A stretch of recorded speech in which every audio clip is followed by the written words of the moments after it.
My name's Chris Latham. I'm 42 years old, and I've spent most of my life chasing the kind of quiet you only find in the deep Northwest.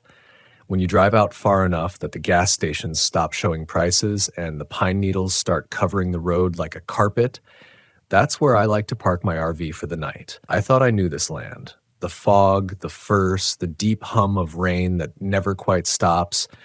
But last fall, I learned something about the Pacific Northwest that I can't shake no matter how many miles I've driven since.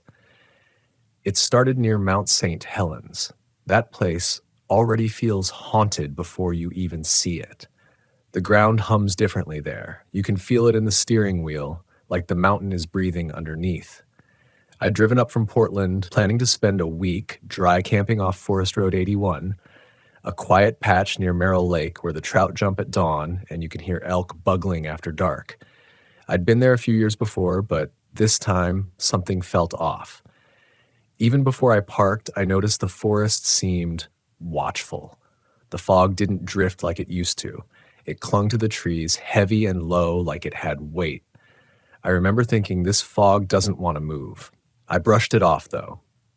I'd been stressed, burnt out from work, maybe reading too many missing persons cases online, those weird threads about campers vanishing without a trace in the PNW. You've seen them. Tents zipped shut from the inside, food still cooking, shoes left by the fire. I used to think they were exaggerated. That first night, I parked on a narrow pullout that overlooked a ravine. The silence was perfect, just the occasional drip from the pines and the whisper of rain on aluminum. I made some chili, sat outside with my headlamp off, and just listened. That's something you learn when you camp alone. You don't fill silence with noise. You let it tell you what's around. And that night, the silence told me I wasn't alone. I first heard it around midnight, a single, drawn-out whistle somewhere deep in the woods. Not a bird call, too low, too steady, almost human, but with no rhythm. It rose, then cut off like someone holding their breath. I turned off my lantern and just sat in the dark, listening. 10 seconds later, it came again, closer this time. I reached for my flashlight, but stopped myself. Instinct told me not to move.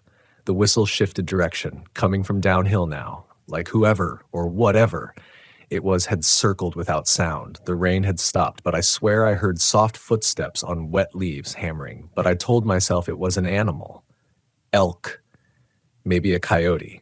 Maybe the wind slipping through trees. Then it imitated me. I'd coughed, just a dry throat thing.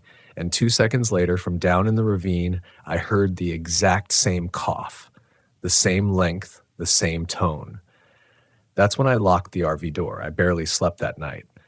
Every noise outside became something intentional. The shift of pine cones, the rustle of fabric from the awning.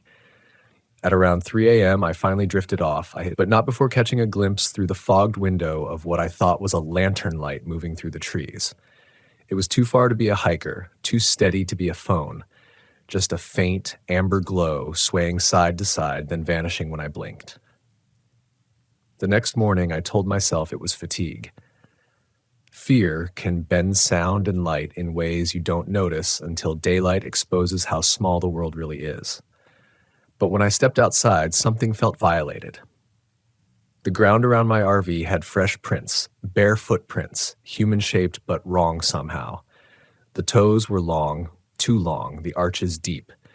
They circled my RV twice before heading into the woods toward the ravine. I packed up, thinking I'd head toward Cougar or maybe up toward Randall, but halfway down the dirt road, I saw something that made me stop cold. A white RV, old Winnebago style, sat pulled over in a clearing I didn't remember from the day before. The license plate was from Oregon, but rust had eaten most of it. There were pine needles piled knee-deep around the tires as if it had been there for years. The side door was hanging open, tapping lightly in the wind. I should have driven on. I know that. But curiosity has a way of drowning out fear when you've spent enough time alone. So I parked, grabbed my flashlight, and walked up. Inside, everything was wrong. There were clothes neatly folded on the table, like 2 coffee mugs still sitting in their holders, but the cushions had a thin layer of green mold. A calendar pinned to the wall read June 2016. I remember that date because I found a newspaper clipping taped beside it. It was about a couple, Mark and Lisa Haynes, who had gone missing while RV camping near Merrill Lake that same month. No signs of struggle, no bodies found, just the RV, engine cold, food still fresh inside. I stared at that clipping for a long time, and then behind me I heard a knock. 3 sharp taps on the side of the Winnebago. Not the door, the metal siding. I froze. Hello? No answer. Then it came again, 3 taps, slower this time, closer to the back. I turned off my flashlight. The silence thickened, pressing against my ears. Something moved just outside, a soft drag, like a boot sliding in mud. I backed toward the door, trying not to make a sound. Then a voice whispered, clear as day, right behind the wall. Help me. I bolted. When I got back to my own RV, my hands were shaking so badly I dropped the keys twice before I got the door open. I floored it down the road until I hit pavement again, not caring if I blew a tire. I drove all the way into Cougar and parked behind a gas station, heart still thundering, trying to process what I'd just heard. The clerk at the gas station must have seen my face because he asked if I was all right. I told him I'd seen an old RV up by Merrill Lake. White, rusted, door open. He frowned and said, "You mean that one they towed out years ago?" But when I told him it was still there, he just shook his head and muttered, "Not again." That night, I didn't go back. I booked a cheap motel in Woodland and tried to sleep, but every time I closed my eyes, I heard that whistle again. Steady, breathy, human. In the days that followed, I did what people like me always do after something like that. I rationalized it, told myself it was my imagination or some trick of acoustics, or maybe even pranksters. But deep down, something had changed. I couldn't shake the feeling that I hadn't just found that RV, I'd been led to it, like whatever was in those woods wanted to be remembered. And that's when I started researching the disappearances. When I got back home, I couldn't stop digging. It started with that clipping I'd seen in the Winnebago, the Haynes couple. The deeper I went, the more names I found. Some never made national news, just local mentions. Missing camper search near Cougar ends without leads, or vehicle found, no sign of occupants. Same region, same pattern. I marked them on a map, Merrill Lake, Ape Cave, Marble Mountain, a handful near Randall, and the pins formed a rough semicircle along the Gifford-Pinchot boundary. It was like the disappearances traced something hidden beneath the surface. It didn't make sense. These weren't inexperienced hikers. Many of them were RV travelers, people like me who camped near roads, who had generators, food, radios. Yet somehow they'd vanished, as if the forest had decided it was done letting them leave. It's strange how obsession starts. I'd sit up nights scrolling through archived PDFs, following old newspaper threads, watching interviews with relatives who spoke in that hollow tone you only hear from people who still expect a phone call after years of silence. I wasn't a detective, but I started feeling like one. Or maybe like something was trying to make me one. 3 weeks later, I went back. I told myself it was to get closure, to prove I hadn't imagined that Winnebago, but truthfully, I wanted to face it again. I thought maybe if I could step inside that forest in daylight, I could overwrite the fear, make it small again. The road to Merrill Lake was slick from rain, but the sky was brighter than last time. Moss shimmered neon on the tree trunks, the kind of damp air that smells like old cedar and wet stone. I parked near where I thought the clearing had been. No RV, just flattened grass, as if something heavy had once sat there for years and was recently moved. There were tire marks, but not fresh ones, half filled with rainwater. I stood there for a while, listening. The wind carried the sound of a woodpecker somewhere distant, and beneath it, a faint rhythmic noise. I thought it was dripping at first, but it came in threes. Tap, tap, tap. I told myself to leave, but curiosity, it's like a sickness. I followed the sound. The forest swallowed the light fast, branches dripping cold water down the back of my neck. The tapping grew louder, though it shifted in direction, like whoever made it was circling me. After maybe 10 minutes, I stepped into another small clearing, and that's when I saw the fire ring. It was made of stones, moss-covered, and inside were charred bits of wood, recent. too recent. The center still smelled faintly of smoke, and near it, half buried in mud, was a yellow enamel mug. I picked it up, and my stomach dropped. The handle had initials scratched into it, L.H. Lisa Haynes. It's one thing to read about missing people. It's another to hold something they might have touched before they vanished. My chest tightened. I set it down and pulled out my phone, thinking I'd take a photo, maybe show it to a ranger. But the moment I opened the camera, something flickered on the screen. For half a second, I saw a figure standing in the tree line behind me. Tall, motionless, head tilted. I spun around. Nothing. Just rain dripping from branches, just my pulse roaring in my ears. But when I looked back at my phone, the figure was gone from the screen too. Like the device itself didn't want to remember. That's when the forest went quiet, completely. If you've ever camped deep in the PNW, you know the forest never truly goes silent. There's always a thread of sound, insects, birds, wind, the crack of limbs. But this was vacuum silence. I could hear my own breathing echo off the trees. Then, faintly, so faint I thought I was imagining it, I heard voices. Not words, just murmurs. Dozens of them, coming from deeper ahead. The way they overlapped sounded like a crowd whispering inside a cave. I crouched low, my boots sinking in mud, and saw faint movement through the branches, a flicker of light, maybe firelight. Every rational part of me screamed to go back, but something about the tone of those voices pulled me forward. Not in fear, but in a strange, magnetic way, like recognition. Like I knew them. I stepped closer until I could make out shapes, shadowy forms around a dim orange glow. Some were kneeling, some standing, and one turned, slow and deliberate, its face catching the light. It was pale, bloated with dampness, eyes open but unfocused, lips moving, forming sound but not speech. Then another turned, and another. Their clothes hung rotted and faded, jackets and jeans half eaten by moss. I recognized one from an old photo, the same flannel Mark Haynes had been wearing the day he disappeared. I stumbled back, snapping a twig underfoot.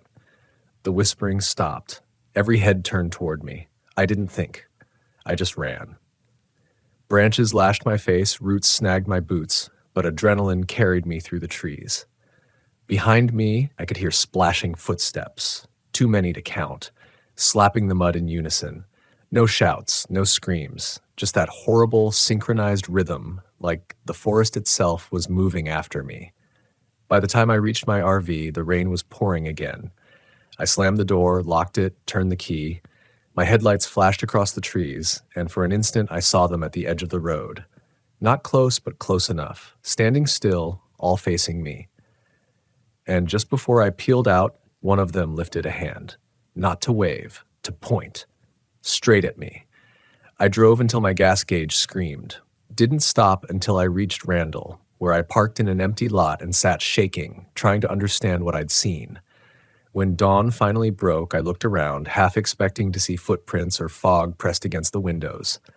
Nothing, just a soft drizzle and the sound of morning birds. I should have left it there, but I didn't. Because when fear transforms into curiosity, it's like a second infection. You stop running. You start asking why. Later that week, I went to the county archives in Morton, small building off Main Street with a single librarian and more humidity than air conditioning. I asked about the Haynes couple and other missing cases. The librarian didn't flinch. She just sighed and said, "You're not the first to come asking." She showed me a folder labeled Unresolved Forest Recreation Area. Inside were typed reports from the late 70s through the 90s. Disappearances, always near water, always during or after heavy rain. And one photo stopped me cold, an aerial shot of Merrill Lake taken from above. There at the north shore was what looked like a sinkhole, wide, dark, like the earth had swallowed something whole. Scrawled beside it in pen were 3 words, "Still active site." I looked at her and asked what it meant. She didn't answer right away. Then she said, "That's where the lake breathes." I didn't know what she meant, and I didn't want to ask. That night, I couldn't sleep.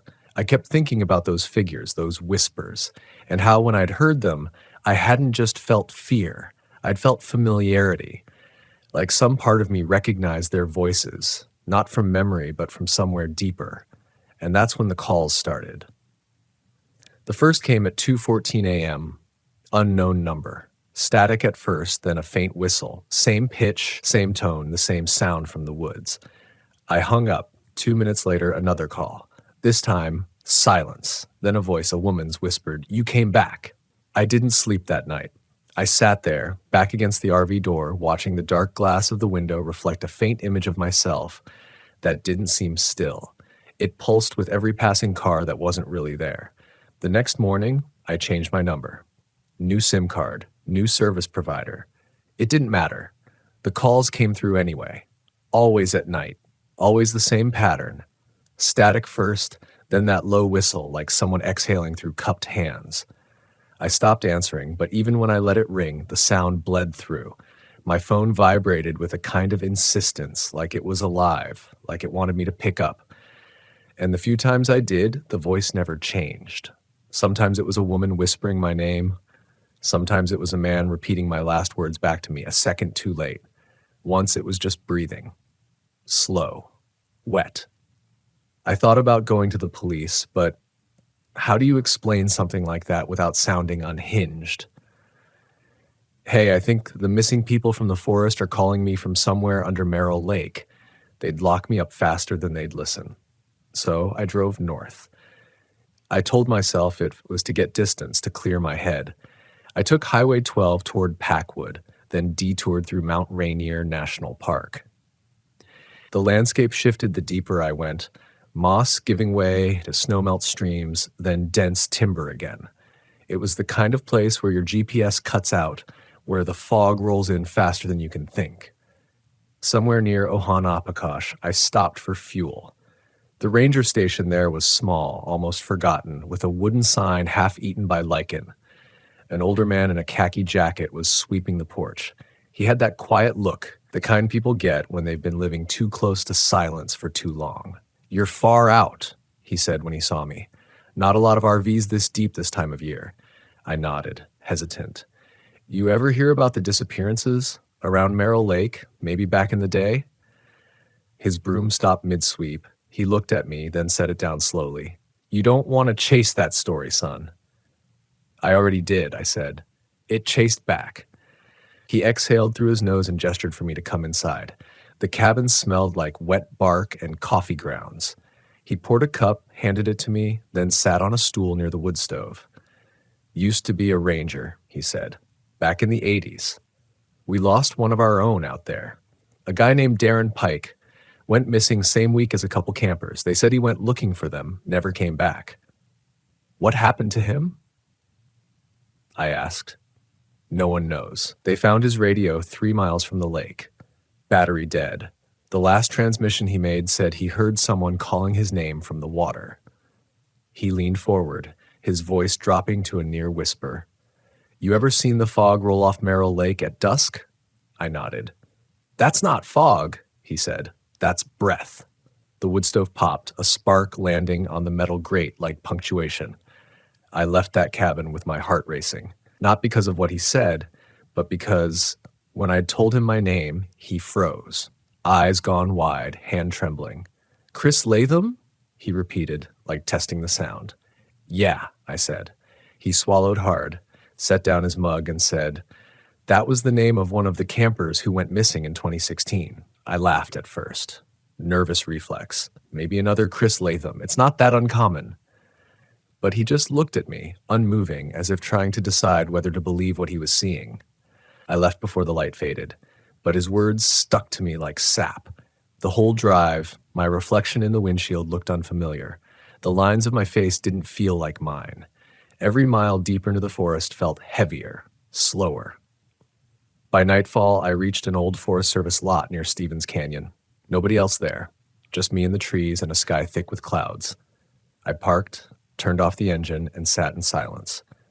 I told myself I'd rest, reset, maybe find a different route in the morning. But when I opened the door to step outside, I heard it again. That whistle. Not distant this time, not buried in the trees, but close, inside the forest, maybe 20 feet away. It rose in pitch, held, then broke into faint laughter.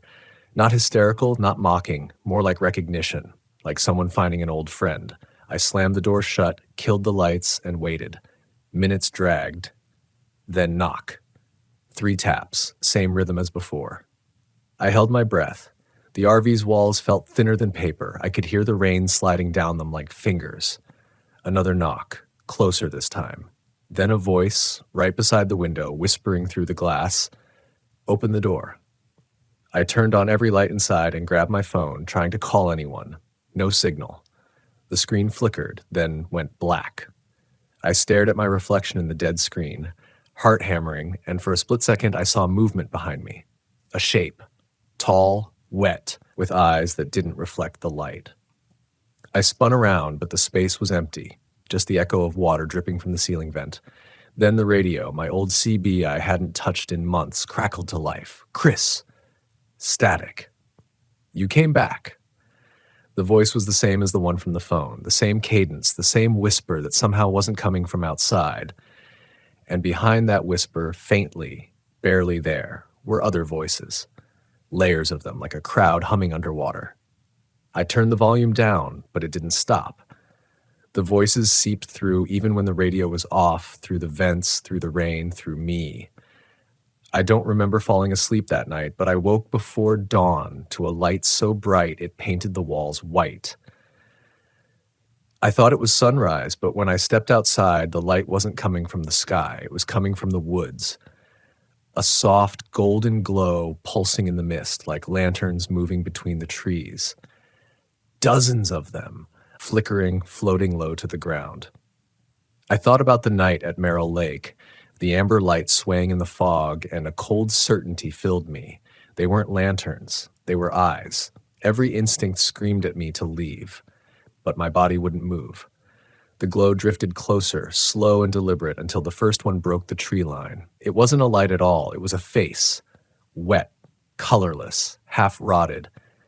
The eyes glowed from within, like fireflies trapped behind glass.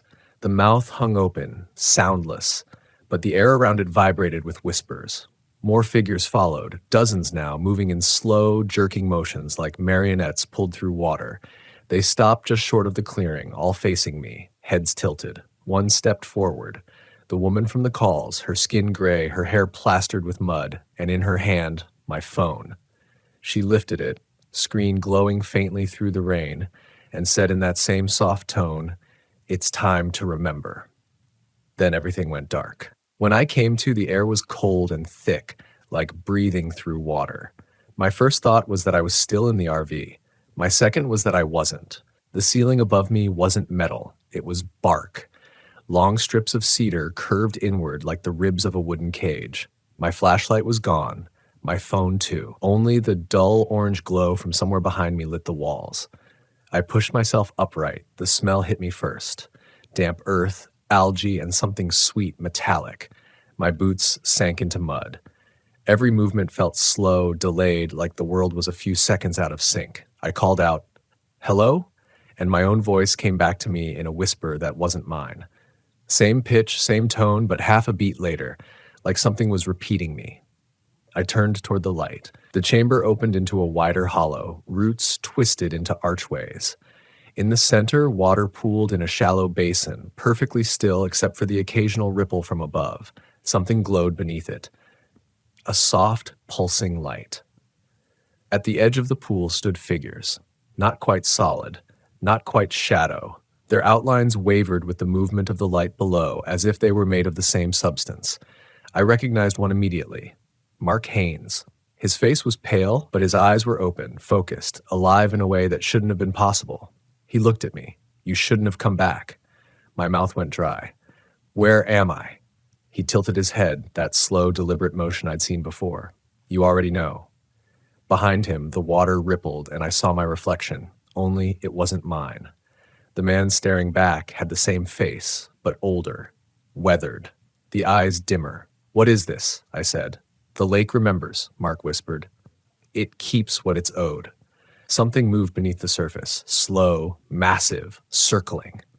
The glow brightened until the entire chamber pulsed with it. For a heartbeat, I saw shapes inside the water, hundreds of them, suspended, motionless. Bodies. Their skin shimmered like glass, their hair waving with the current. And every few seconds one would twitch, just slightly, like something testing if it could still move. I stumbled back, slipping in the mud, hands landing on something solid. It wasn't a rock. It was smooth, cold, metal, a license plate, rusted, half buried, Oregon plate, the letters barely visible. But I knew the number. It was mine. The edges of the world started to blur. The figures stepped closer, their outlines breaking apart like smoke. "You came back," the woman said again, her voice merging with dozens of others, all overlapping into a single hum. I backed away, but the pool started to rise, water climbing up over the basin's edge, crawling toward me like it had weight and will. "Stop!" I shouted. "I didn't do anything." "You forgot," they said together. Then the light surged upward, blinding. I felt pressure in my chest, like being dragged under without water. A sound built around me, a low, endless exhale, the breath of the forest itself. When I woke again, I was lying in my RV. The rain was gone. The world outside was washed clean. Sunlight poured through the window, soft and harmless. For a moment, I thought it had all been a dream, but then I saw the mud, thick streaks across the floor, footprints, bare, long-toed, circling where I'd slept, and on the table sat my phone, screen cracked, still on. One missed call, no number. Timestamp, 2:14 a.m. I hit play. The recording began with static, then my own voice, hoarse, breathless. "I think it remembers me," it said. The next words weren't mine. "It's time." Then a sharp inhale and silence. I dropped the phone. My chest ached. I went to the mirror, wiping condensation from the glass. For a second, everything looked normal. Then I noticed it. The faint shadow beneath my skin, pulsing in time with something deeper, like the forest's heartbeat was inside me now. I left that place before noon. Didn't pack properly. Didn't look back. I drove for hours, barely blinking, half expecting the road to loop to bring me back where I'd started, but it didn't. The miles rolled beneath me, normal, mechanical, safe. By the time I reached civilization, actual towns, gas stations, other people, I almost believed I was free. Almost. That night, I checked into a small RV park near Yakima. Simple gravel lot, humming neon sign, old couple running the front desk. When I asked for a spot, the woman smiled kindly and said, "We've been expecting you." I froze. Before I could ask what she meant, she pointed to a clipboard on the counter. My name was already written there. Chris Latham, Site 7. She handed me the key, smiling the same distant smile as everyone who's learned something they wish they could unlearn. That night I parked and sat in silence. No fog, no footsteps, just the hum of other RVs, the faint sound of a TV somewhere. I told myself it was over, but when I lay down, I heard it. A single distant whistle. Then 3 knocks on the side of my RV. The same rhythm, slow, patient, familiar. I turned off the lights, heart pounding, listening to the quiet between the sounds, the kind of silence that presses on you until you can feel your pulse in your teeth. And then, right outside the window, a voice said, "You remember now." I didn't move, couldn't. My breath caught, eyes wide open in the dark. The voice came again, softer this time, almost kind. "Don't run. Not again." I stared toward the window but didn't dare look. My reflection in the glass was faint, distorted. And as my eyes adjusted, I realized why. There were 2 of me. One standing outside, watching. The same face, the same eyes. Only his lips moved when I didn't. He lifted a hand and pointed toward the door. Then the whistle began again. Drawn out, deliberate, echoing not from outside, but inside my chest. I don't know what happened next. I must have blacked out. When I woke, the sun was already high, and the space outside my RV was empty. I packed and drove without stopping until the forest turned to plains, until the green gave way to gold. But sometimes when I'm driving alone and the radio cuts to static, I hear it, the faint whistle, the soft repetition of my own name. And every reflection, rearview mirror, dark window, pool of rainwater, feels like it's waiting, not to scare me, to remind me that in the Pacific Northwest, nothing truly disappears. It just waits for you to come back. I used to think the desert was silent, that kind of beautiful cinematic silence people like to romanticize. But it isn't. It breathes, it hums, it shifts. The first time I realized that, I was halfway between Tonopah and Goldfield, driving my old 1973 Volkswagen bus through a stretch of cracked asphalt that looked like it hadn't seen a highway crew in decades. The van rattled over the seams of the road, and every sound felt amplified. The low buzz of the engine, the faint whistle of wind sneaking through the window seal, and the hollow emptiness pressing from all sides.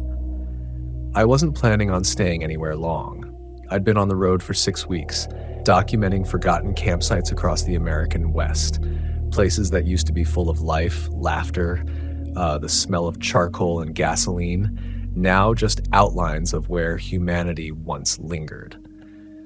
My followers online liked the nostalgia of it all, the way I could turn decay into poetry. But what I didn't tell them was that I wasn't doing it for them anymore. I think I was trying to find something that I'd lost on the road, or maybe trying to prove I hadn't lost it at all. The day I found the place, the air felt wrong. There's a specific kind of stillness in the Nevada desert that isn't peace. It's suspension.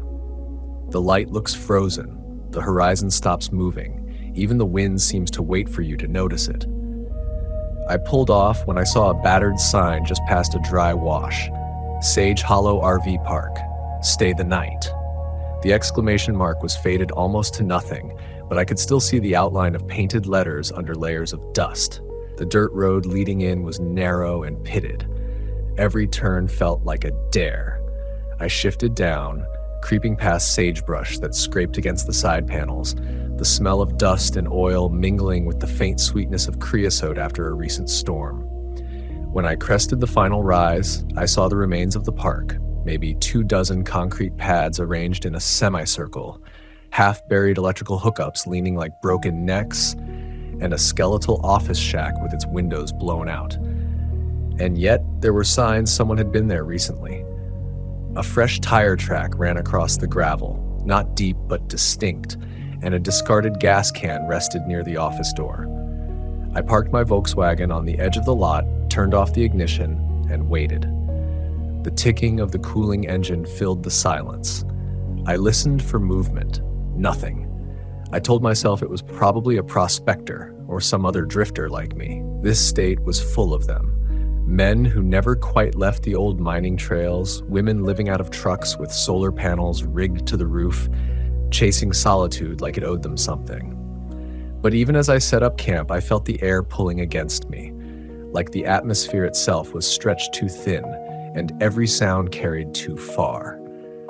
My footsteps echoed off the metal awnings long after I'd stopped walking. Somewhere in the distance, a door creaked, though every building around me was still. The sun dropped fast. That's the thing about Nevada. Twilight doesn't linger. It collapses. One moment, everything is red gold and cinematic, and the next, you're inside a painting drained of color. I lit a small lantern beside the van, its glow reflecting faintly off the Volkswagen's chrome hubcaps. The night brought the cold, that kind of bone-deep chill that sneaks up on you after heat has had its way all day. I made a small fire with some old pallets I'd found stacked near the office, their edges weathered to splinters. The flames cracked and popped in the still air, and I tried to convince myself it was peaceful, that this was what I'd come for.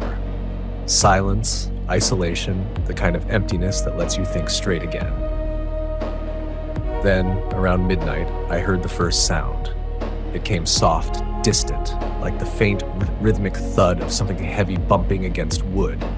I sat up in my folding chair and waited. The desert wind picked up, brushing through the grass. I told myself it was the storm doors on the old bathhouse, maybe just catching a gust. But the sound came again, 3 knocks, evenly spaced, then silence. I turned my head toward the office shack. Its doorway was dark, swallowed in shadow. I could just make out the edge of the doorframe swaying slightly. I listened so hard that I could hear my own heartbeat, slow and steady against the emptiness. 3 more knocks. Not from the shack this time, from the far side of the lot. The sound carried, faint but deliberate. It wasn't the erratic rhythm of wind, and it wasn't metal creaking and temperature change. It was purposeful, like someone trying to be noticed but not found. I stood, grabbed my flashlight, and scanned across the empty pads. Dust swirled through the beam. The light passed over the outlines of old hookups, a rusted picnic table, the twisted frame of a swing set long since stripped of its seats. Nothing moved. Then the flashlight hit something reflective. It was a windshield. An old RV parked near the back row, half hidden behind a stand of Joshua trees. My pulse kicked. I hadn't noticed it before. I took a few steps closer, the gravel crunching beneath my boots. The air smelled faintly of ozone and something sour, like burnt plastic. The RV was ancient, late 60s maybe, with faded striping and a cracked skylight. Its windows were smeared opaque from the inside, as if someone had tried to cover them with dust. I shined my light across the side panel and saw the faint outline of lettering. Bounder. The door was closed, but the metal handle caught the reflection. I called out quietly at first, "Hello?" Then louder. No answer. The desert swallowed my voice like it had never been spoken. When I reached the side of the RV, I saw that the back tire was flat, and beneath the frame there was a melted patch of plastic hardened into the gravel, like something had burned there once and cooled before it spread. That's when I noticed the smell again, stronger this time. Sweet, chemical, wrong. I started to back away, and just as I did, something moved behind the front windshield. A shape, quick, subtle, human-sized. I froze, the beam locked on the window. The shadow didn't move again. I waited, every nerve pulling tight, the silence between seconds expanding until it felt unbearable. I wanted to say it was a trick of light, the way reflections bend across glass at night, but deep down I knew what I'd seen, or at least what my mind believed it had seen. I took one more step back. The crunch of gravel under my boot echoed like a gunshot, and then, just as I lowered the flashlight, the door handle of the RV moved. Not much, just a twitch, but it was enough. I turned and walked back toward my Volkswagen, not running, not panicking, just moving fast enough to pretend I still had control. When I reached the van, I locked the doors, shut off the lantern, and sat in the dark with my hands gripping the steering wheel. The knocking didn't come again that night, but I didn't sleep either. I sat listening to the wind slide across the broken lots, to the desert whispering through what was left of Sage Hollow, and to something else beneath it all. A low, intermittent hum that I couldn't place. It wasn't until dawn that I realized it wasn't the wind at all. It was coming from the RV. Morning came slow, reluctant, like the desert itself didn't want to face what the night had done. The sky broke open in muted gray, and for a few moments I sat behind the wheel of my Volkswagen, watching my breath fog up the glass. I hadn't slept. Every time I closed my eyes, I'd hear something faint, a soft vibration, a hum that seemed to pulse just below hearing range. The moment sunlight touched the cracked asphalt, I started the van. The engine coughed once, then caught, steady and familiar. That sound, the rattle of the old air-cooled motor, it grounded me, reminded me that the world was still real, that machines still obeyed human hands. But I couldn't shake the image of that RV, the movement in the window, the smell, the sound that had hummed through the dark.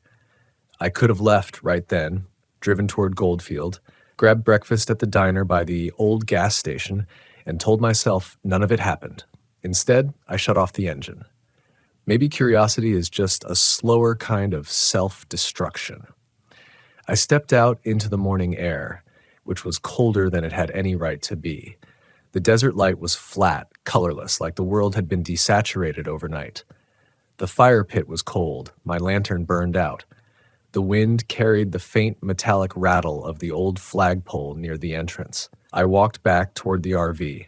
Up close in daylight, it looked even older than I'd thought. Maybe late 1960s, with a dented aluminum body and a sun-bleached decal of a family of 4 painted near the rear panel. Their smiles had peeled away. The tires were half buried in the sand. The door was closed now, perfectly still. I stood there for a long time, half expecting it to swing open again. The hum I'd heard last night was gone, replaced by that all-consuming silence. I hesitated, then reached for the handle. It was cold. Too cold. I pulled it once, gently, locked. I crouched, trying to peer through the windshield, but the inside was a blur of dust and grime. I could just make out a shape in the driver's seat, or what looked like one, draped in something gray. My reflection stared back at me in the glass, distorted and ghostly. Then I heard it again. A sound, faint but distinct, coming from somewhere behind the RV, a slow, static crackle like an old tape recorder being rewound. I moved carefully, circling around the rear bumper. Half buried in the sand sat a small plastic radio, the kind you might take to a picnic in the 70s. The casing was sun-bleached, the antenna bent, but it was on, a thin whisper of static breaking through every few seconds. I knelt and brushed sand off the dials. Someone had wrapped duct tape around the battery compartment, crude but effective. I turned the volume knob, and beneath the static I caught fragments, voices, faint, stuttering, looping. Leaving soon, can't stay here, they don't want. Then silence. My stomach dropped. The wind picked up again, sending a ripple across the sand. I glanced back at the RV. Its reflection shimmered slightly in the morning heat, but the air wasn't warm enough for mirage. For a second, it looked like something moved behind the windshield again. Just a flicker. I turned the radio off and pocketed it. Maybe it was a prank. Maybe someone had left it playing to scare trespassers.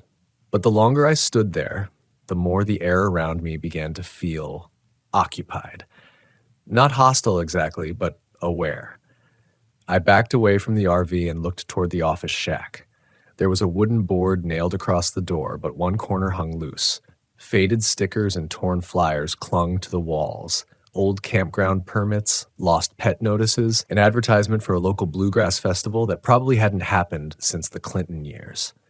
I pried the board aside and stepped in. The smell hit first. Dust, rodent droppings, mildew. A broken fan hung from the ceiling by a single screw, its blade still. Papers littered the floor, curling at the edges from decades of heat. On the far wall sat a corkboard covered with old Polaroids. Families, travelers, Volkswagens, Winnebagos, pickup campers, all smiling faces standing in front of the same office I was standing in now. But the last few photos were different. They were darker, less posed. In one, a woman stood alone beside her RV at dusk, the background fading into shadow. Her expression wasn't quite fear, but something close. In another, a man was half-turned, as if someone had called his name, just as the picture was taken. Pinned to the corner of the board was a postcard, its edges brittle. The front showed the park in its heyday. Bright lights, happy campers, neon sign glowing Sage Hollow. On the back, written in faded ink, open quote, left before sunrise, the others didn't. See. Close quote. The paper trembled slightly in my hand. I don't know why, but I took the postcard, slipped it into my jacket. Maybe part of me wanted proof, or maybe it was something simpler, that strange human instinct to carry pieces of ghosts we don't understand. Outside, the wind had shifted direction. The air felt thicker, as if pressure were building, a low invisible tide rolling beneath the surface. I walked back toward my van, intent on leaving. But when I reached the driver's door, I stopped. Footprints. Not mine. Too large and fresher than they should have been. They led from the back of my van toward the middle of the lot, looping near the old fire pit, then veering toward the RV. The pattern was odd, as if whoever made them had stopped, turned, retraced their steps multiple times. I crouched down, tracing one of the prints with my fingers. The sand inside was still moist, darker than the rest. I looked toward the RV. Its door was open. I didn't move for a full minute. My brain couldn't process it. I'd checked that door earlier. It had been locked. But there it was, swaying gently in the wind, the interior a shadowed mouth yawning toward me. I walked forward, one step at a time. The air temperature dropped as I approached, not dramatically, just enough for my breath to fog again. I reached the threshold and leaned in. Inside, the air was thick with a chemical odor, antifreeze, maybe, mixed with something metallic. My flashlight beam swept across the floor. Everything was there. A table, a small kitchenette, a pair of sleeping bags laid side by side. Dust covered everything in a uniform layer except one thing, a small portable cassette recorder sitting on the counter. The red record light was on. I froze. My mind tried to rationalize it. Maybe it was powered by the same battery pack as the radio, maybe the wind had triggered a switch. But then the tape clicked, and a voice broke the silence. A man's voice, hoarse, whispering, "If anyone finds this, don't stay. Don't listen to them. They sound like people, but they're not. They copy." The recording stuttered, then looped. I stepped back instinctively, hitting the side of the doorframe. My flashlight beam jittered across the ceiling, catching glimpses of words scrawled in black marker above the bed. "They sound like us." I turned, stumbling down the steps. The sunlight outside looked wrong, flat, overexposed, like it was being filtered through fog that wasn't there. The wind howled through the empty park, carrying a faint chorus of echoes, fragments of voices, overlapping, distant. Somewhere near the office, I heard it again. 3 slow knocks, then another, closer, and another, right behind me. I spun around. The RV door was closing on its own, the latch clicking shut. My heart slammed in my chest. I didn't wait to see what came next. I sprinted to the Volkswagen, threw the door open, and turned the key. The engine sputtered, coughed, then died. The silence that followed was enormous. I could hear my pulse in my ears, the low electric hum building again beneath the surface. Not from the van, not from the radio, but from the ground itself, like the desert was inhaling. I pressed my forehead against the steering wheel, trying to breathe. Outside, the wind carried faint words, scattered and incomplete, voices repeating phrases I'd heard earlier, looping through the static of my own thoughts. "Don't stay. They sound like us." I raised my head and looked through the windshield. The RV door was open again, and this time something was standing in the doorway. At first, I thought it was the light, that harsh, flat desert glow twisting my perception, but no. The figure in the doorway wasn't a trick. It was real. And it was still. It stood framed in the entrance of the RV, half in shadow, half illuminated by the dull white sun.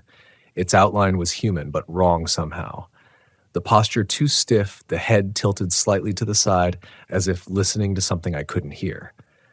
I froze behind the wheel of my Volkswagen, every instinct screaming at me to drive, even though the engine had already failed me. My breath fogged the glass, and I could see my reflection layered over the silhouette. 2 faces, one behind the other, both unmoving. Then the thing shifted. Just a small motion. One arm lifting, slow, mechanical, like muscle remembering something long forgotten. It pressed its hand against the doorframe, and I saw the fingers curl slightly, joints bending in strange rhythm. And then it stepped down. The sound of its boots on the gravel was impossibly clear, louder than it should have been. Each step echoed across the empty lot, though nothing in the air seemed to carry sound that way. My hand reached for the ignition again, a reflex. I twisted it. The engine sputtered once, twice, then roared to life with a violent cough that felt almost like a miracle. But before I could shift into gear, the figure stopped. It was close enough now that I could see its clothes, denim, torn at the knees, a faded camping jacket with patches from national parks, dust caked its shoulders, and the face, God, the face, was mine. Not a reflection, not a hallucination. It was me. The same hair, the same line of jaw, the same small scar above the eyebrow I'd gotten in college. The only difference was the eyes. They were flat, vacant, like polished glass that caught light but didn't return it. I slammed the Volkswagen into reverse, tires spitting gravel. The van lurched backward, fishtailed slightly, then straightened as I floored it. The figure didn't move, didn't chase, didn't flinch. It just watched me go. The exit road blurred past in streaks of tan and gold. The air shimmered with heat, though the temperature hadn't risen. My hands shook on the wheel. The radio in the dashboard, an old analog unit I'd installed for aesthetic, flickered on by itself, the dials spinning. Static filled the cabin, then a voice cut through. "Don't leave." I turned the knob off. It didn't stop. The volume rose, the static deepening. The voice repeated, warped, stretched. "Don't leave. You already did." The sound twisted, splitting into layers. My voice, my own voice, echoed through the van's speakers. I reached for the battery kill switch I'd wired under the dash, slapped it. The power died completely and the voice cut mid-syllable. The silence afterward was absolute. I didn't stop driving until I hit the highway again. My breath came in shallow bursts. The road was empty, horizon blurred with dust. I drove for maybe 30 minutes before the first sign of life appeared. A faded gas station, a trailer parked beside it, a rusted Coca-Cola sign swinging in the wind. I pulled in, the van engine coughing out a final wheeze. The place looked abandoned, but the front door of the station was open. I stepped out cautiously, legs trembling. Inside, the air smelled faintly of oil and stale coffee. A counter stood near the back, covered in maps and receipts, and on one of those maps, a highway atlas from the late 90s, I saw something that made my chest tighten. Sage Hollow RV Park, circled. Next to it, written in ballpoint pen, "Sound carries." I stared at the words until the paper seemed to blur. Then, from behind the counter, a soft rustling. I turned, half expecting another reflection of myself, but it was only a man, old, with weathered skin and gray stubble, stepping out from the back room. "Didn't hear you pull up," he said, voice rasping like dry leaves. "Not many folks out this way." I nodded, still catching my breath. "Sorry, I just needed gas. And maybe directions." He squinted at me. "You come from Sage Hollow?" The question landed like a stone in my chest. "Yeah," I said slowly. "How'd you know?" He didn't answer right away. Instead, he moved to the counter, pulled a small notebook from beneath it, and flipped through a few pages. His hands trembled slightly. "You got that old Volkswagen, don't you?" I blinked. "Yeah." He nodded, eyes distant.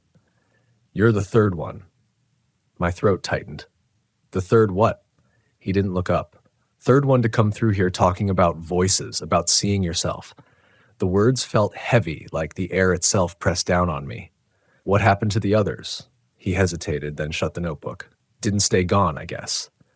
Before I could ask what he meant, the radio behind him, an old tabletop set covered in dust, crackled to life. Static. Then, faintly, the sound of an engine. My engine. I recognized the tone, the rhythm of the idle. Then a voice came through. Mine. "Don't listen to them. They sound like people, but they're not." I backed away slowly. "What is that?" The old man didn't move. His eyes stayed fixed on the radio, wide and hollow. "They record," he said softly. "They keep pieces of us. I don't know how, but they don't forget voices. Once they get yours, you can't tell what's real anymore." I stumbled outside, heart hammering. The wind hit me like a wall, dry, sharp, almost electric. My Volkswagen sat where I'd left it, but the color looked faded, duller, as if it had been sitting there for years. The driver's door was open. I was sure I'd shut it. Inside, on the dashboard, lay the cassette recorder I'd found in the RV, the same one. I picked it up with shaking hands. The red light was still on. I hit play. At first, just static. Then the faint hum again, that low, droning sound I'd heard all night, rising and falling like breath. And then, layered under it, a whisper. "You left the door open." I dropped the recorder. It clattered against the metal floor. I looked up. The gas station windows reflected my van, my own outline standing beside it, except I hadn't moved. My reflection turned its head toward me. The breath left my lungs. I bolted into the driver's seat, slammed the door, and hit the ignition again. The van started. God, it started, but the sound of the engine was wrong. It came through distorted, doubled, like two recordings playing over each other half a second apart. The reflection in the window climbed into its own van at the same time I did. Perfectly synchronized. I floored the accelerator. The tires screeched against gravel, and I tore down the highway, trying not to look at the windows. But I couldn't help it. Every reflective surface showed me driving beside myself, slightly out of sync, as if the desert had made a copy of me that didn't quite know how to keep time. After an hour, the reflections began to fade. The hum died down. The road leveled out, and the color of the world returned, slowly, painfully. I didn't stop again until sunset. Pulled off near a dry lake bed, parked facing west. The Volkswagen clicked softly as it cooled. I sat there for a long time watching the sun melt into the horizon. That's when I heard it one last time, faint, behind me, coming from the radio. My own voice, calm, certain. "You'll come back. They always do." I stared out at the horizon, at the long stretch of road dissolving into shadow, and I realized something terrifying. The hum hadn't gone silent at all. It had just gone inside the engine, threading itself through the mechanics, waiting. And I knew deep down that Sage Hollow wasn't just a place you could drive away from. It was something that drove with you. I didn't realize I'd been talking to myself until my own voice startled me. Just a few words, half thoughts whispered under my breath, like I was afraid silence would notice. The desert around me had dissolved into gray dusk, a thin orange band still holding onto the horizon. My Volkswagen sat idling, headlights weak against the gathering dark. I'd been parked for nearly an hour, watching the light change, waiting for the shaking in my hands to stop. It didn't. The hum was still there. I could feel it through the steering wheel, not loud, not even distinct, just a pulse that seemed to align with my heartbeat. Or maybe it was the other way around. I told myself I should keep driving, find a real town, a motel, people, noise. But every time I looked down that empty road, I felt the same pressure building in my chest, the kind of dread that doesn't come from what's ahead, but from what might be following. I reached for the glove box and pulled out the cassette recorder. The red light was off now. I turned it over in my hands. The plastic was warm, faintly vibrating like it was alive. I pressed play. Static. Then nothing. I hit rewind, waited for the soft click, and played it again. Still nothing. For a moment, I almost laughed. I thought maybe it had burned itself out. Maybe whatever was inside had finally gone silent. But when I turned the recorder toward the windshield, I saw my own reflection in the glass. And I swear I saw my lips move just slightly before I did. That was when I turned the van off and stepped outside. The desert had gone completely quiet. No wind, no crickets, not even the faint electric buzz from the power lines that sometimes stretch across the Nevada flats. Just stillness so thick it pressed against the skin. I stood there for a long time trying to convince myself that silence was safe, that it was real. I walked a little way from the van. The ground was uneven, cracked from years of drought, patches of brittle grass clinging to shallow pockets of dust. The stars were just beginning to appear, sharp, white, perfect. They looked close enough to touch. I could almost forget for a moment that anything had happened. Almost. But the moment I turned back toward the Volkswagen, I saw something that froze me in place. Another van. Same model, same color. Parked about 50 yards away, half-shadowed, headlights off. I hadn't heard an engine, hadn't seen lights approach. It was just there now, like it had always been there. I took one slow step backward. My foot cracked against a patch of gravel that shouldn't have been there. It sounded wet. I glanced down. The dirt under my boot shimmered faintly, dirt like oil slicking over water. A faint smell hit me then, warm plastic and ozone. That same smell from Sage Hollow. When I looked up again, the second van's driver's door was open. A shape stood beside it. The desert air seemed to bend around it, a thin distortion the way heat looks above asphalt. It wasn't solid, not quite. I could see starlight bleeding through it, like the outline was stitched from air and memory. It didn't move at first. It just stood there, watching. Then it raised one hand slowly, like a mirror. My throat closed. I backed away until I hit my van's bumper. My knees buckled against it, but I didn't look away. It was me. Again. But this time it wasn't a copy made of flesh. It looked unfinished. The outline flickered, edges unraveling into light. Its face was blank, except for the eyes, two hollow shadows filled with faint, trembling reflections, as if something on the other side of the glass was trying to see through. I turned and climbed into the van. My hands were shaking so hard I missed the ignition key twice before it caught. The engine roared to life, louder than I'd ever heard it. The hum filled the cabin again, stronger now, harmonic, rising and falling in perfect rhythm. I drove. Headlights cutting through the dark, the horizon endless. My reflection moved in the window beside me, slightly delayed again, its mouth opening just after mine, whispering words I couldn't hear. I don't know how long I drove. Time didn't work right out there. The stars shifted positions too fast, or maybe I was moving too slow. At some point, I started passing things I recognized, mile markers I'd seen on the way to Sage Hollow, the same turnouts, the same cracked signs. It didn't make sense. I should have been 50 miles past them by now. The needle on the fuel gauge hadn't moved. And then through the windshield, I saw it, the faded sign half buried in sand. Sage Hollow RV Park. Stay the night. The exclamation mark almost invisible in the dark. I slammed the brakes. The van skidded sideways, dust exploding into the headlights. My chest hit the steering wheel, breath knocked out of me. When I looked up, the lot stretched ahead, exactly as I'd left it. The same pads, the same Joshua trees, the same RV parked in the far corner. Except this time, every window in that RV glowed faintly yellow, like someone had just turned on the lights inside. I sat there shaking, gripping the wheel so hard my hands went numb. I tried to tell myself it wasn't real, that exhaustion had bent the world into a loop. But then I saw something move inside the RV window, multiple shadows, pacing, turning, leaning toward the glass. Dozens of them. Shapes flickering like film frames, overlapping, dissolving, repeating. I should have left. I should have turned the van around and floored it until the engine burned out. But I didn't, because I needed to know, because fear has a way of turning into obsession, and I think some part of me believed that if I understood what this place was, I could break it. I opened the door and stepped out. The hum was everywhere now, vibrating through the air, deep enough to feel in my ribs.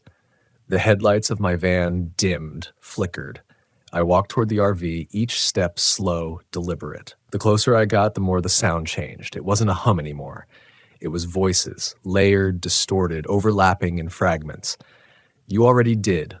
They sound like us. Don't stay. And underneath all of it, a fourth voice, softer, clearer. My own.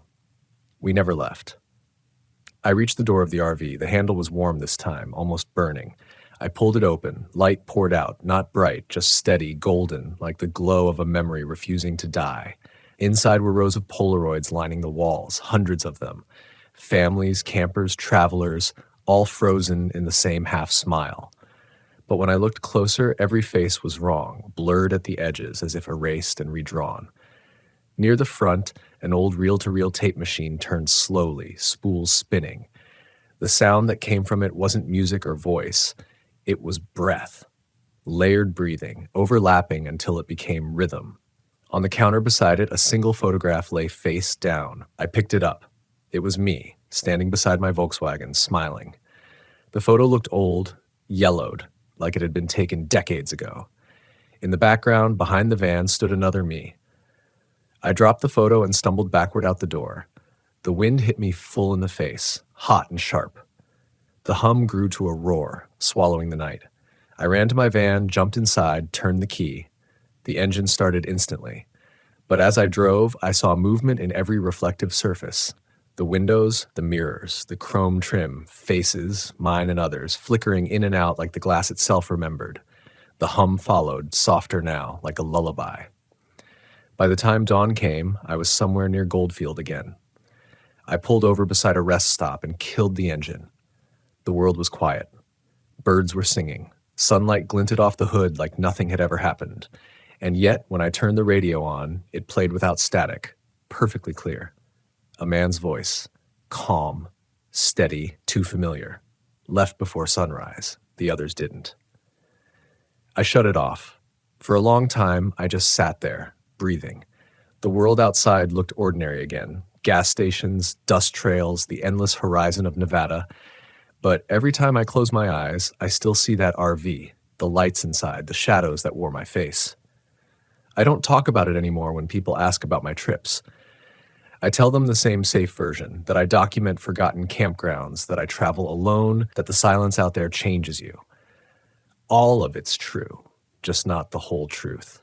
Because sometimes late at night, when I park under the stars and kill the engine, I still hear that faint hum returning beneath the van's floor, steady, patient, waiting for me to listen.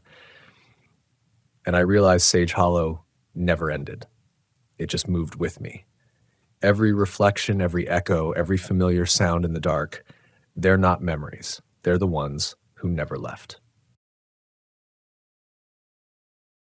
They told me there's nothing left in those woods but moss, river fog, and the bones of a movie that terrified an entire generation. My name's Carter. I'm 34 from Tucson, Arizona, and I've been living out of my old Volkswagen Westphalia for the last 2 years.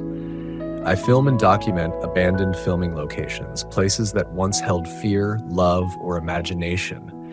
And I try to see what's still left when the cameras stop rolling. But the thing about horror movie sets is sometimes they don't stay sets. Sometimes they become something else, something that remembers.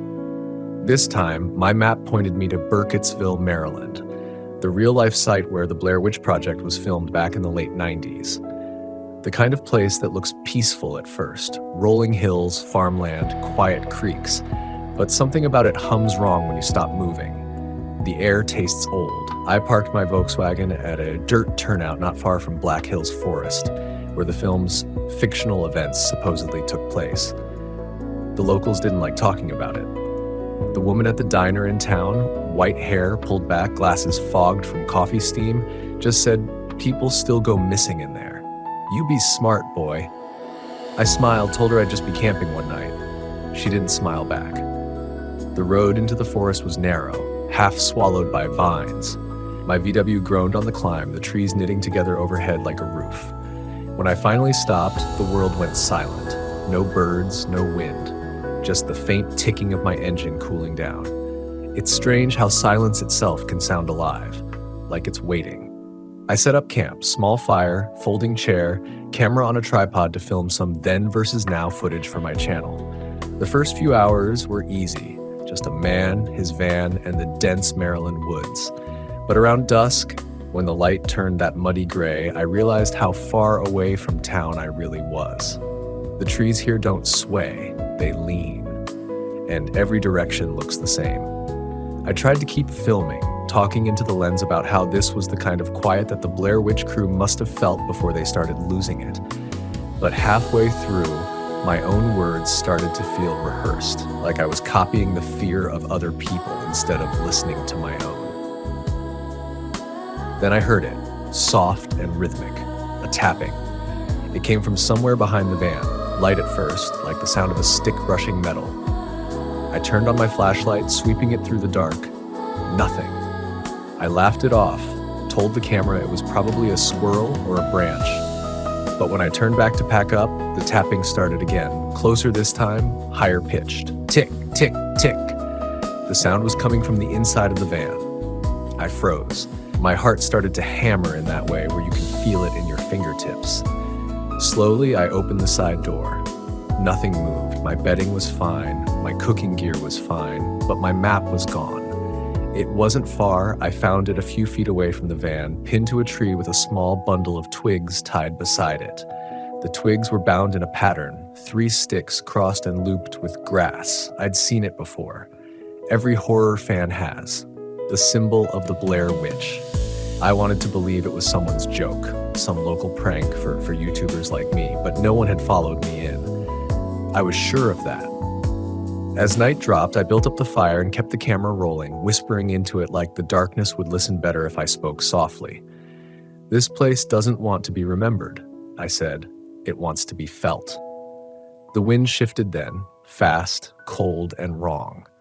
It came from below, like it was rising out of the soil instead of blowing through the trees. The fire sputtered sideways, and in that flicker I saw something hanging beyond the ring of light, small, swinging. Another bundle. This one wasn't made of sticks, it was made of bones, small ones, animal maybe. But the twine that bound them, twine doesn't rot that fast. Someone had been here recently. The silence after that moment wasn't empty, it was listening. And I realized something unsettling. I could hear my own breath echoing back to me. Perfectly timed, perfectly soft, like someone was breathing with me from just beyond the trees. I whispered into the night, "Who's there?" And from the dark, in that hollow wind, came the faintest voice, "Who's there?" I don't remember sleeping that night. I just remember waiting for the sun, watching the fire eat itself until it was nothing but white ash and the kind of smoke that doesn't rise, it hovers. By morning, I was done pretending this was just for a video. I wanted to leave, but the path I drove in on was gone. The tire tracks from my van ended in a wall of brush and trees that hadn't been there the day before. I told myself I'd made a wrong turn, that fog or fatigue had confused me. I'd get my bearings, find the road again. I walked a few hundred yards, compass in hand, marking each tree with chalk. The deeper I went, the quieter it got. Even the air pressure felt heavier. My compass needle twitched, refused to settle. I turned back after maybe 10 minutes, and my chalk marks were gone. Not just faded, gone. The bark was smooth, clean. That's when my camera turned itself on. I heard the click from the van before I saw it through the trees. The lens faced outward, recording the empty woods. I hadn't touched it since last night. I sprinted back, grabbed it, and checked the playback. The footage started normally. Campfire crackle, me pacing, whispering. Then static. Then something moving in the background behind my van. It looked like a person, but too tall, their shoulders sloping wrong, as if the arms were just slightly too long. They didn't move like someone walking. They flowed. The footage cut off there. I replayed it 3 times, trying to convince myself it was some light distortion, the fight, or maybe a tree limb swaying. But there was no wind that night. None. Every sound, every instinct in me started screaming to get out. I packed fast, tossed my camera, sleeping bag, food, everything into the van, gunned the engine. The wheels spun on damp leaves before catching traction. I drove where the road should have been. Branches clawed at the windshield, scraping deep white lines across the glass. My hands were shaking so bad I almost lost control when I hit a rut, but then I saw it. A sign. Wooden, faded. Burkittsville. Relief punched through me like air after drowning. I followed it. 10 minutes later, I pulled onto a clearing and stopped dead. It was my campsite, the fire pit. The same pile of bones still swinging gently from the branch. I hadn't moved at all. The van's clock said 3 hours had passed. That was the first time I said it out loud. I'm lost. But the forest didn't echo me this time. It whispered something else. Something lower. Slower. Words I couldn't understand but could feel. They slithered through the trees like static over a broken radio. I sat in the van for a long time, doors locked, headlights on. The light barely pierced the fog now rolling in from the creek. And for the first time since I started traveling in my Volkswagen, I realized how fragile that thin shell of metal really was. Somewhere out there, in that fog, something was circling. I couldn't see it, but I could hear the rhythm of footsteps, soft, deliberate, uneven. And just before midnight, my van moved. Not much, just a subtle tilt, like something heavy had pressed down on the bumper, testing its weight. Then another sound, not outside, underneath, a scrape, slow, long. I turned off the engine, leaned forward, holding my breath. The scraping stopped, and then something whispered, so close, it could have been on the other side of the floorboard. Carter. I froze when I heard my name. It wasn't loud. It was fragile, breathy, like someone mouthing it just inches from the floor. Carter. Every instinct told me not to move, the kind of primal stillness that grips you before your mind catches up to what your body already knows. You're not alone. I reached slowly for my flashlight, clicked it on, and angled the beam toward the van floor. Dust floated in the light. My own breath came out in quick, shallow bursts. Nothing moved, but the sound hadn't come from the front. It had come from beneath, the belly of the van. I didn't want to believe that anything could fit under there. I knew the clearance, barely 1.5 feet. I crawled toward the sliding door, each motion deliberate, like a diver moving through deep water. My hand found the handle. I slid it open, light spilling out into the fog. The woods were silent again, but the smell hit me, a sweet, wet rot, like something buried had been disturbed. I crouched and aimed the flashlight under the van. For a heartbeat, there was only the glint of wet dirt and the shadow of my tires. And then movement, fast and slithering, like something retreating into the earth itself. I stumbled back, fell on my hands, scraping my palms on gravel. The flashlight spun out of my grip and died in the mud. When I picked it up again, my beam caught something half buried near the rear wheel. Fabric, a piece of flannel torn and dark with soil. I pulled it free and realized it wasn't just a scrap. It was part of a shirt sleeve rolled up to the elbow, still warm. That's when I saw the mark on it. 3 lines scratched deep into the cloth, parallel, almost ritualistic. I didn't need to be told what it meant. The symbol from the hanging bundles, the stick figure.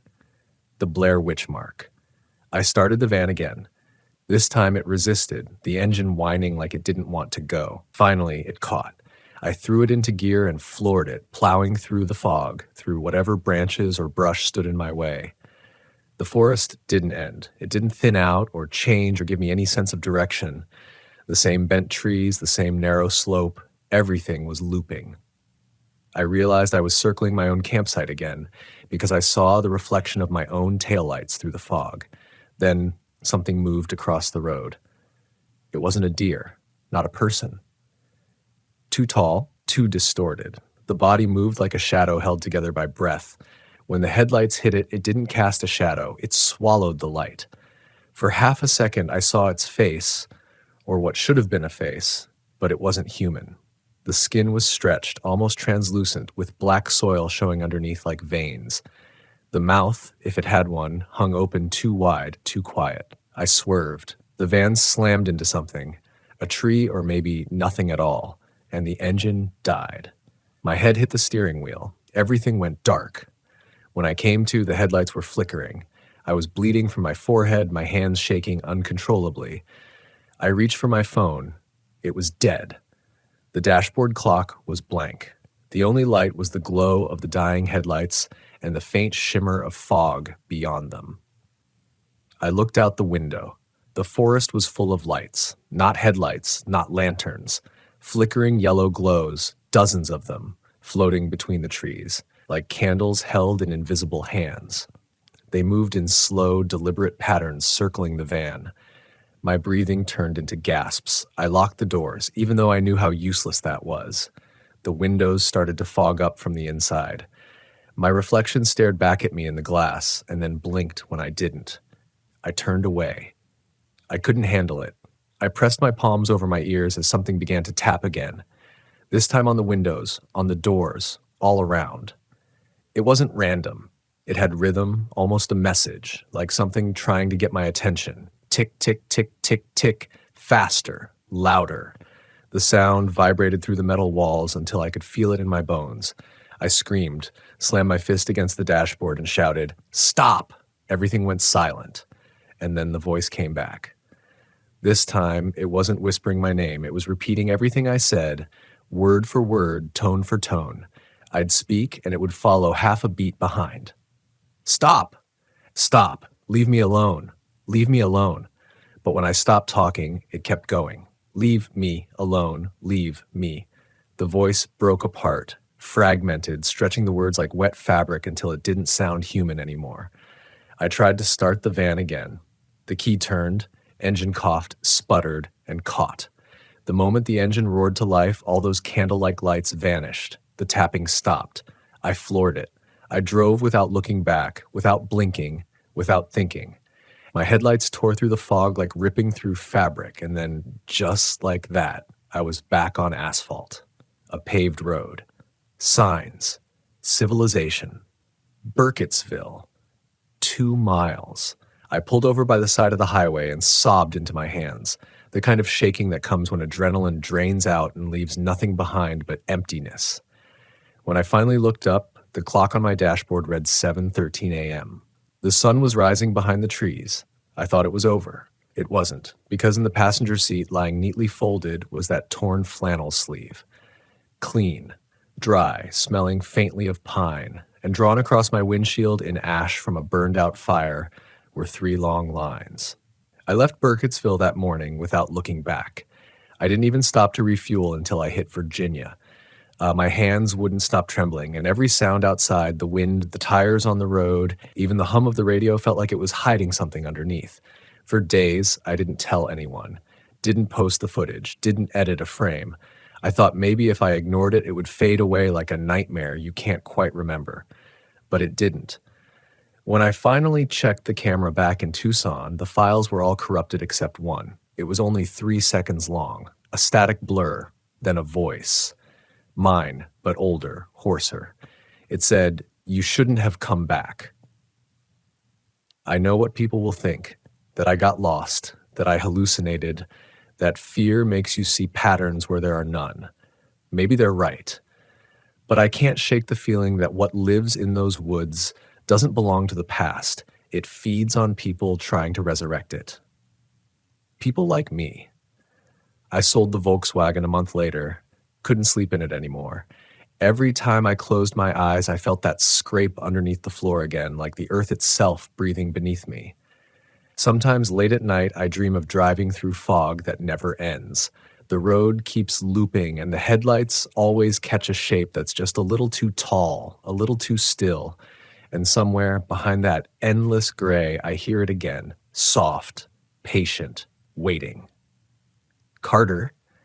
I wake up drenched in sweat, gripping the sheets like they're the steering wheel of that van. But here's what I've learned. Some stories don't belong to the people who tell them. They belong to the places themselves. And if you ever find yourself near Burkittsville, Maryland, with the urge to chase a legend, don't, because the forest doesn't care what you believe. It only cares that you listen. And once you do, it never forgets your name. I used to think collapse would come loud. Engines roaring down freeways, sirens rising over burning cities, people clawing for the last gallon of gas. I thought it would be obvious, something you'd hear before you saw. But when it finally came for me, it arrived quiet. Not with fire or riots, but with a sound so soft it was almost peaceful. The hum of the desert wind against the aluminum skin of my Volkswagen bus. I'd driven out here to prepare, or at least that's what I told myself. Nevada's basin country, long stretches of nothing between ghost towns and dry creeks, had always felt like a good testing ground for solitude. I told myself I was practicing off-grid resilience, that I needed to learn how to live without power or noise or news. But I think, deep down, I was running from the feeling that something in the world had already broken, and no one wanted to say it out loud. The bus was my sanctuary, a 1974 Westphalia painted sun-bleached orange with rust creeping around the edges like dried blood. Inside was a small bed, a sink, a propane stove, and a shelf full of tools I'd collected from old scrapyards. I parked about 2 miles off an unmarked road near the ruins of a mining town called Silver Vestige. You wouldn't find it on any recent maps. The state erased it decades ago after arsenic contaminated the wells.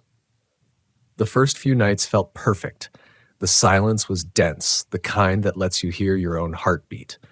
I journaled by lantern light, cooked beans over a burner, and watched the horizon fade from gold to violet. Each morning I'd run a systems check, water reserves, gas levels, solar output. It became routine, mechanical. It made me feel in control. But routines blur fast when you're alone too long. Around the fourth night, I noticed something strange about the radio. I had a small emergency receiver, hand-cranked, AM/FM shortwave. Normally you'd catch faint bursts of chatter, maybe a weather station or a trucker on CB. But the static was too consistent, too even. It wasn't random noise. It pulsed. Long, long, short, long. I wrote it off as Morse code or maybe a transmission bounce off a storm somewhere. But the signal wasn't weather-bound. It was rhythm, like a heartbeat. That night, I dreamt of engines idling in the dark, hundreds of them, miles away, humming in sync. I woke drenched in sweat, the bus interior humid and still. I opened the side door for air and just stood there barefoot in the dirt. The desert was absolutely still, like it was holding its breath. I thought I heard movement behind the bus, a soft, shifting sound, maybe sand or small rocks sliding. But when I turned, there was only the shape of my own shadow under the moonlight. I told myself it was fine. Fear is just what happens when the body gets ahead of the mind. But even as I said it, something inside me knew that's not what was happening.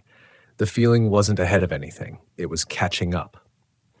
The next day, the radio signal changed. The pulse pattern stopped, replaced by faint bursts of what sounded like voices. Not words exactly, just syllables spoken too slow, like someone learning to talk underwater. I couldn't make out a language, but it had tone, cadence. I recorded a bit on my phone and played it back, and realized it didn't match what I'd heard live. The playback was reversed. I laughed out loud, trying to convince myself it was interference or a corrupted file. But when I went outside, I saw new tire tracks in the dust. Deep, wide, fresh. Not from my van. These were from something much heavier. And they led straight past my bus, then veered into a dry wash toward the ghost town. I decided I'd check it out in the morning, once the sun was high enough. But sleep didn't come easy. Every creak of the bus frame sounded like a whisper. At one point, I thought I heard footsteps outside, slow, deliberate. I held my breath, waiting to hear them circle around, but after a minute, they stopped, just stopped, right outside the sliding door. I waited there for what felt like an hour before I worked up the courage to look. There was nothing, no prints, no shadow, no sign of anyone. But when I looked at my side mirror, I saw something reflecting faintly, a figure way out by the ridgeline, small and still, watching. I almost called out, but something in my chest said, "Don't." That voice, the same one I'd ignored too many times in the city when I stayed in jobs I hated or trusted people I shouldn't, told me silence was safer. By dawn, the figure was gone. I followed the tire tracks anyway. They led me through dry arroyos, past crumbling foundations and sun-baked boards half buried in sand. The ghost town was smaller than I remembered, maybe a dozen buildings left, most just frames and collapsed roofs.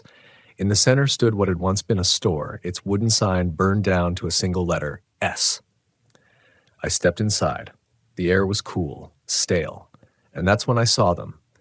Rows of metal cans stacked neatly on the shelves.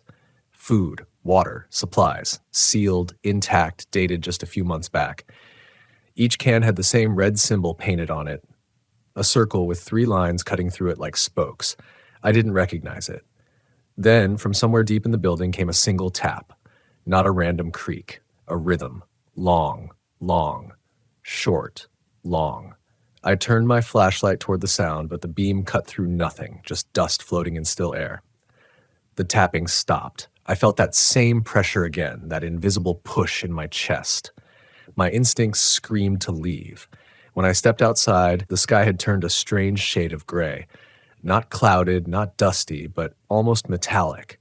I could taste static in the air, like the world was holding some charge I wasn't meant to feel. I looked back toward my bus, except I couldn't see it anymore. The horizon looked wrong, like the land itself had shifted slightly. My compass needle spun when I checked it. That's when I realized I'd walked further than I thought, or maybe the land had moved around me. And somewhere, faint but growing, I heard engines again.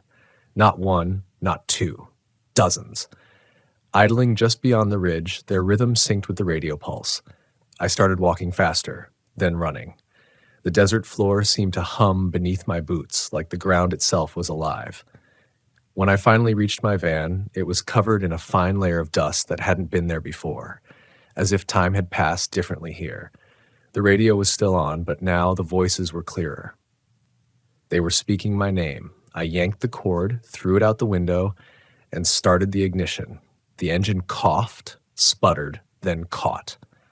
I drove until the sun fell behind the ridge and the temperature dropped hard. I should have kept driving through the night. I should have trusted the fear. But exhaustion makes you reckless, and I told myself I'd rest just for a few hours. So I pulled off near an old highway turnout and parked beneath a dead billboard that read, in faded letters, "You can survive anything." The irony wasn't lost on me. I set my lantern on low, locked the doors, and sat on the bed, trying to steady my breathing. The radio was gone, but I still heard the pulse, not outside, not in the engine, inside, like the sound had burrowed into me. And then came the knock, soft, deliberate, on the metal of the rear door. I didn't move. Another knock. Then silence. When I finally turned, I saw something on the inside of the window. A mark drawn in dust. A circle. 3 lines cutting through it. And for the first time I knew, whatever this collapse was, it wasn't just out there in the world. It had already found its way in. The knock didn't come again. For a long time, I sat there in the dark, trying to convince myself that the sound had been nothing. A branch, a shifting panel, maybe an animal brushing past. But every excuse I made felt thin, like it dissolved before it even reached my tongue. The air inside the bus was heavy, like it carried something more than heat. I could feel it against my skin, pressing, watching. I told myself to move, to check the window, to do something. But it's strange how fear works, how it doesn't freeze you by force, but by suggestion. It whispers that if you just stay still, if you make yourself small enough, quiet enough, the world will forget you're there. That whisper almost worked. Almost. I finally crawled toward the back, one slow inch at a time. My lantern flickered, its small flame bending like it was being drawn toward the window. When I got close enough to see the mark clearly, I realized it wasn't drawn in the dust after all. The circle and 3 lines weren't smudged, they were etched. The glass was scratched from the outside, deep and deliberate. My stomach twisted. I pressed my hand against the metal to steady myself, and the whole panel vibrated, not from wind but from movement on the other side. Something brushed past again, slower this time, almost like a fingertip tracing along the van's shell. I held my breath, and then silence. The kind of silence that isn't empty. It's waiting. I didn't sleep that night. I sat up until dawn, staring at the windshield as the light began to crawl over the desert. When morning finally came, I climbed out, scanned the dirt for prints, tire marks, anything. Nothing. The ground was undisturbed, smooth as if it had been wiped clean. But when I turned back to the van, I saw more scratches. Dozens of them, faint but there, running along the lower panels like something had been circling it for hours. That was when I decided to leave Nevada altogether. I packed fast, barely checking my supplies. My only thought was distance. The farther I drove, the safer I'd feel. I didn't even notice at first that my phone had no signal, no network, no GPS, just an endless searching in the corner of the screen. It was early afternoon when I passed through the first town, or what used to be one. It wasn't even on my paper map. Just a few empty buildings along a cracked 2-lane highway. No signs, no people, no sound. I stopped at a gas station to check the pumps, but the power was dead.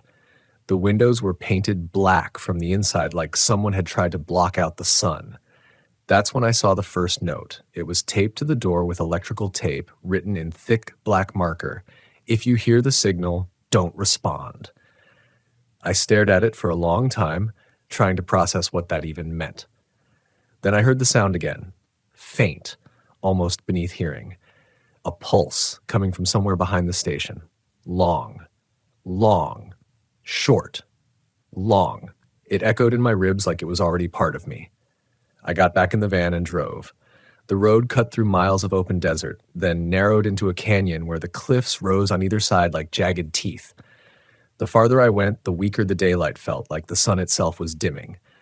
And then, in that dim light, I saw another vehicle ahead. It was an RV, old, white, with faded blue stripes, parked sideways across the road, blocking the path. Its rear windows were shattered, its door hanging open. I slowed to a crawl, honked twice, no response. When I stepped out, the air felt colder. Inside the RV, everything was still. Food half-eaten on the counter, a sleeping bag unzipped on the floor, a radio sitting upright near the driver's seat, the same kind as mine. It was still on, and it was whispering. Not static, not voices, but something in between, like static that almost formed words. I leaned in close and heard my name again. Then another, a woman's voice, soft, strained, repeating the same 2 phrases. Don't answer it. Don't drive at night. The signal cut abruptly. The silence that followed was louder than the whisper had been. Then from behind me a door creaked. I turned. The RV's rear storage hatch, the one I hadn't opened, was moving, inching up. Something inside shifted, scraping metal. I ran back to the van. I didn't even look behind me until I'd cleared the canyon and hit open ground again. The RV was gone. Just gone. Like it had never been there. The road stretched empty in both directions. That's when the fear stopped feeling external. It wasn't about what was out there anymore. It was about what had changed inside me. Because even after I'd left that place, even after I was miles away, I could still feel the rhythm, that pulse behind my ribs. It matched my heartbeat exactly. By the time night fell, I was too tired to fight it. I pulled off onto a flat stretch of desert far from the road and parked. I didn't bother with lanterns or food or radio checks. I just sat behind the wheel, hands gripping it so tight they hurt. I tried to pray, tried to talk out loud, to break the silence, but my own voice sounded wrong, too loud, too human in a place that had forgotten what that meant.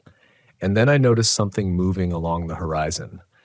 Faint glimmers of light, scattered, drifting, headlights. At first I thought it was other campers or travelers, but they weren't moving like vehicles. They were too smooth, too synchronized. It looked like a line of lights slowly advancing across the desert in absolute silence. My chest tightened. The air inside the bus felt electric. One by one, those lights began to flicker, not toward me, but in rhythm. Long, long, short, long, the same pattern, the same pulse. And I realized then it wasn't just a signal. It was a kind of language, a call, an invitation. The line of lights grew closer until I could make out shapes, silhouettes of rigs, vans, old RVs, Volkswagens like mine. A procession of the forgotten, moving in absolute unison. None of them made a sound. Their headlights burned without flicker and casting pale cones across the sand. I started the engine, ready to floor it, but the ignition just clicked. The battery was full, the wiring fine, but the engine wouldn't catch. My hands trembled as I tried again. Nothing. The air pressure inside the van felt wrong, like it was building. Outside, the caravan stopped. Every vehicle turned toward me at once, headlights cutting through the dark. And then, all at once, they turned off. Everything went black. No stars, no horizon, just nothing. And in that nothing, a single knock came again. One tap, then another, and another. This time, it came from inside. The dashboard lights flickered back on. The radio turned itself up, full volume. The voice, that same slow, drawn-out tone, whispered a phrase I could finally understand. It said, "You can't prepare for what's already begun." And I knew somehow that every moment I'd spent trying to prepare for the collapse, every checklist, every skill, every plan, had all been for nothing. Because the collapse wasn't coming. It was already here. It had started the day I chose isolation over connection. The day I decided survival meant being alone. The voice went silent. The night stayed black. I don't remember falling asleep, but when I opened my eyes, it was morning again. Bright blue, almost normal. The van started on the first try. The desert looked the same, except for one thing. Everywhere I looked, in the dust, on the rocks, carved into old road signs, that same circle and spoke symbol stared back at me. Like the desert had learned my story, and now it was writing its own. I drove until my gas gauge hovered near empty. Hours passed in a blur of asphalt and sun glare, my reflection staring back from the windshield like a ghost I hadn't yet become. The desert slowly softened into the edge of civilization. Rusted road signs, half-collapsed barns, a gas station still clinging to life. It should have felt like relief, but it didn't. The air felt thinner here, hollow. The attendant at the gas station barely looked at me. A man in his 60s, gray beard, oil-stained hands. He pumped the fuel himself, humming some tune I didn't recognize. I asked if the pumps had been working long. He said, "They never stopped." Then he looked at me through the window, and for a brief second, I thought I saw the same circle and spoke symbol in his reflection. Just a trick of sunlight, maybe. But when I blinked, it was gone. As he filled the tank, I caught myself staring at my hands. They were trembling, but not from fear. From the realization that I'd lost track of how long I'd been out there. Days, weeks, they'd folded into each other. I paid cash, thanked him, and pulled back onto the road. That should have been the end of it. But it never works that way, does it? When something takes hold of you that deep, fear, isolation, whatever that signal was, it doesn't just vanish when you leave its geography. It follows, invisible but faithful. I stopped talking to anyone for a while after that. Stayed parked in small campgrounds or on public land, miles from cities. Every night I'd hear that pulse, faint, just under the threshold of hearing. It became my clock, a reminder that something out there had tuned itself to me, or maybe I'd tuned myself to it. I tried to rebuild my routine. Boil water, fix leaks, keep inventory. But the rhythm of normal life had changed. The sound of boiling water, the creak of the bed frame, even the flick of my lighter, all seemed to fall into that same pattern. Long, long, short, long. It wasn't haunting anymore. It was habit. That scared me more than anything else. Weeks later, I drove north toward the Sierra foothills, hoping the trees might drown the sound out. They didn't. The wind moved through the pines like breath through a throat, carrying the same cadence. I started keeping the radio off, but the silence only made it worse. One night, while camped near a dry lake bed, I found an old emergency broadcast still looping on one of the FM channels. It was a woman's voice, steady, calm, official. She said, "Remain where you are. Avoid unnecessary travel. If you experience abnormal time perception, do not attempt to recalibrate." The message repeated twice, then cut to static. It sounded rehearsed, practiced, like it had been playing for years, waiting for someone, anyone, to still be listening. That was when I realized something that's haunted me since. Maybe the collapse wasn't an event. Maybe it was a migration, one that started in the mind long before it reached the land. We left each other long before we left the cities. We disconnected long before the power grids did. We taught ourselves to survive without trust, without community, without warmth, and called it preparedness. We built bunkers, not bonds. And in doing so, we made the world forget how to echo us back. Every day I drive now, I think about that signal. I think about how easy it is to mistake vigilance for fear and fear for wisdom. I think about how I let myself confuse being prepared with being alone. The Volkswagen still runs fine. She hums steady on back roads as if nothing happened. Sometimes I even catch myself smiling when the engine stutters in that same rhythm. Long, long, short, long. And I almost believe it's just a coincidence. But some nights when the stars are too still and the air too clear, I park in the middle of nowhere and turn everything off. I listen, and from far away, across miles of nothing, I can hear engines again. Faint, idling, moving in unison. I don't run anymore. I sit in the driver's seat and let the fear come, let it fill me until it burns clean. Because maybe that's what survival really is. Not outrunning the collapse, but learning to stand still in it without losing yourself. I used to think apocalypse was an ending. Now I think it's a mirror, a long look at everything we abandoned, faith, empathy, each other, until all that was left was the hum of our own machines. I take a deep breath, open the window, and let the desert wind rush in. It smells like heat, like dust, like time itself. Somewhere out there, those lights are still moving, a slow, silent procession across the wasteland. But I no longer see them as hunters or ghosts. They're reminders. The world doesn't disappear all at once. It fades piece by piece until we either remember what matters or we join the line of headlights. Before I start the engine again, I whisper a quiet promise to no one in particular, maybe to the land itself. I'm still here, still listening, still human. The ignition catches, the bus shudders, alive again. And as I drive east, sunlight spilling across the dashboard, the pulse returns, softer now, steady, almost like a heartbeat not meant to frighten, but to remind. Long, long, short, long. Not a warning anymore, just a rhythm that says you survived. And for the first time, I believe it. They say silence in the wild is safety, but anyone who's ever camped deep enough knows that's not true. Silence means something's listening. And if you stay still long enough, you can feel that listening shape itself into sound. Branches cracking, air shifting, claws testing distance.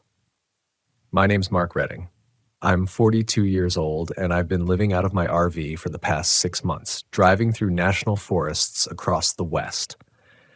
I used to think I understood wildlife, thought fear was something you could reason with if you knew enough about it.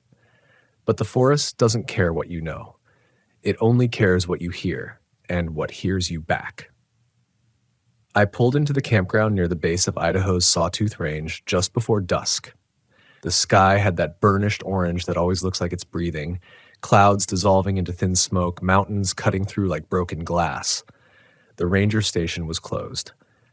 There was just a map stapled to the notice board, corners frayed, names of campsites fading. I chose one near the creek, number 7. It sounded peaceful. I wanted peace that night. I didn't realize that peace in the wild has a sound too, and it isn't quiet. By the time I leveled the RV and unrolled my awning, the temperature had dropped. The forest had that heavy stillness that only happens when the wind's waiting to turn. I remember lighting the fire and hearing the first distant crack, one that sounded like a branch but had a rhythm to it as if it had been stepped on deliberately. I told myself it was elk. I even said it out loud, half laughing, half convincing myself. Elk. Big ones. The word hung there, half broken by the night. Sound carries strangely in mountain forests. It bends, gets lost, comes back at you like an echo of something older. I was sitting by the fire when I started to hear that hollow clicking, two stones tapping together, spaced evenly, methodically. Once every few seconds. Tap. Pause. Tap. I thought maybe it was some loose branch or shifting rock in the creek bed. But then it moved, from one side of the fire to the other. Too steady to be wind. Too curious to be random. I froze, hand halfway to the flashlight, realizing that the tapping wasn't in the creek anymore. It was circling. The forest went quiet then. Not just quiet, emptied.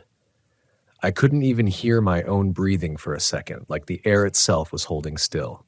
Then something brushed against the side of the RV, slow, deliberate, like testing the weight of the metal. The awning rattled. My gut went cold. I grabbed my flashlight, but I didn't turn it on. Instinct told me if something's moving toward you, don't show it where you are. Just listen. The tapping stopped. I could hear shallow rustling near the woodpile I'd stacked earlier. A snort, low, throaty, wet.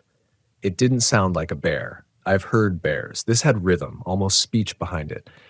My hand was shaking, not from cold, but from the realization that whatever it was aware. Aware of me, aware of the firelight's edge. I backed into the RV, locked the door, and turned off every light. My ears strained for detail. There's a sound that happens when you've crossed the line from safe curiosity into danger. It's not the animal, it's you. Your heartbeat turns into a second language, one that tells you everything you need to know. Stay still, breathe shallow, count seconds between movements. Something scraped against the window screen, metal against mesh, like claws testing. Then the snorting came again, but this time closer, just inches from the door. I thought of the pepper spray hanging by the stove, the air horn by my bed, the shotgun under the seat, but I didn't move. Any sound would betray location, and if it was hunting by sound, then came the strangest part. The tapping started again, but from inside the RV wall. Just one tap, soft, measured like fingernail on wood. I froze. My rational brain screamed, metal expands, wood creaks, animals bump things. But the rest of me, the part that's lived enough nights alone out here, knew better.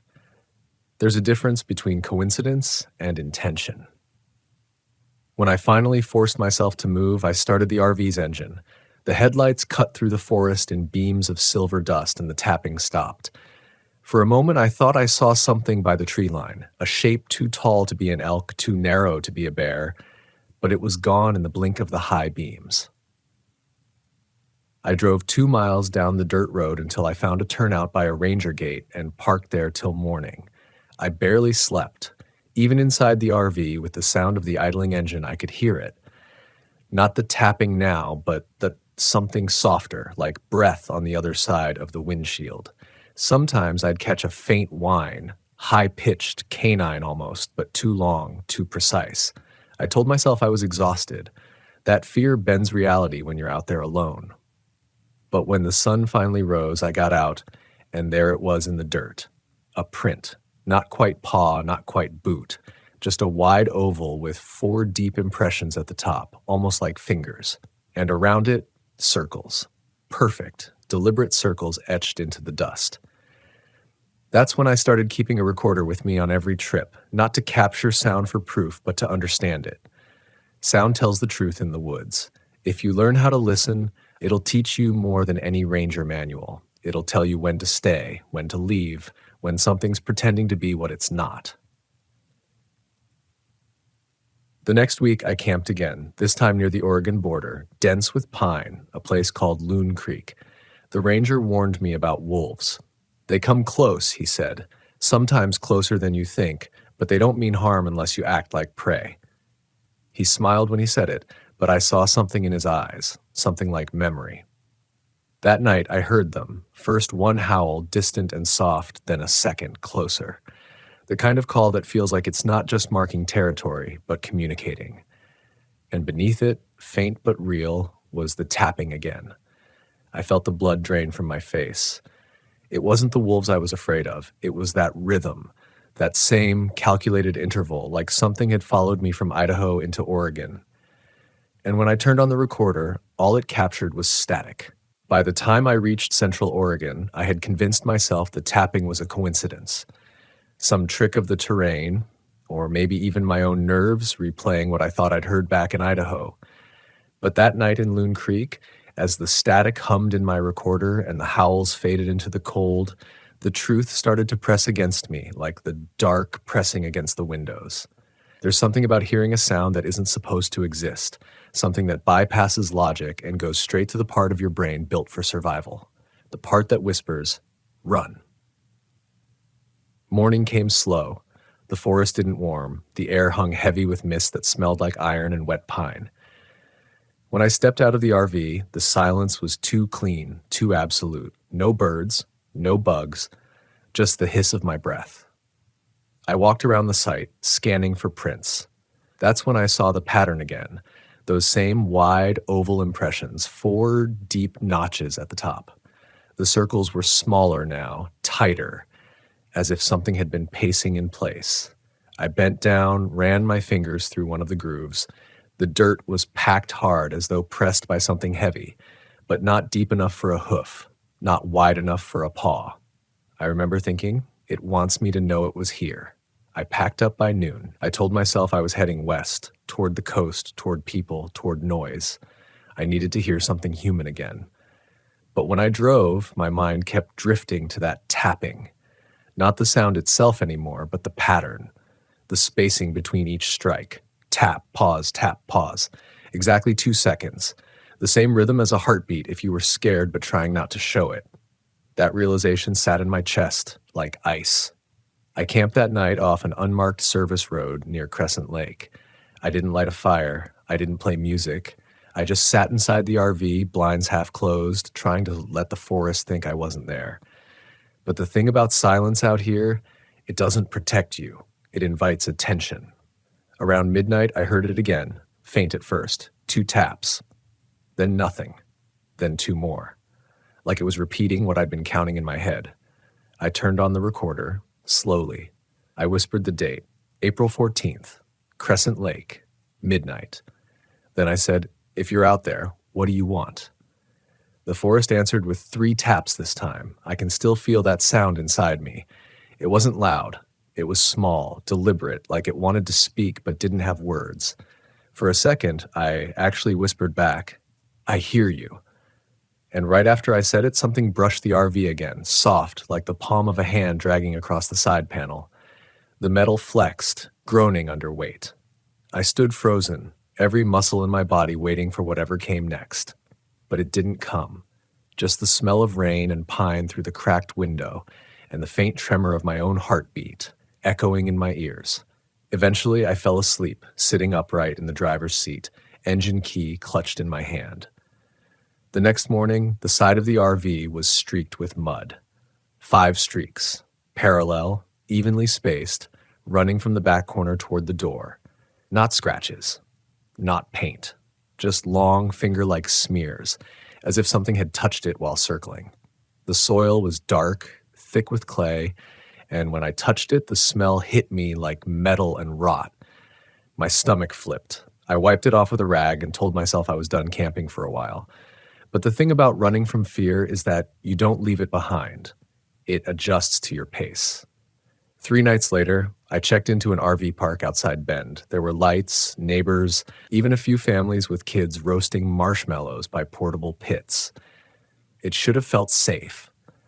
I even laughed when someone's dog barked at a squirrel, because for the first time in weeks, I believed that maybe I just let my imagination win. That lasted until about 2 a.m.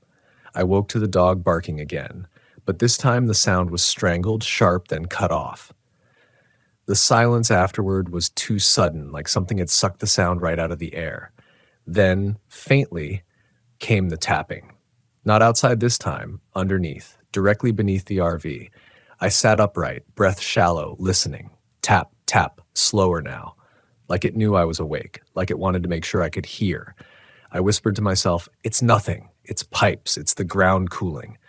But when I moved my feet, the tapping stopped mid-beat, as if it were waiting. And when I froze again, it resumed, soft, deliberate, responsive.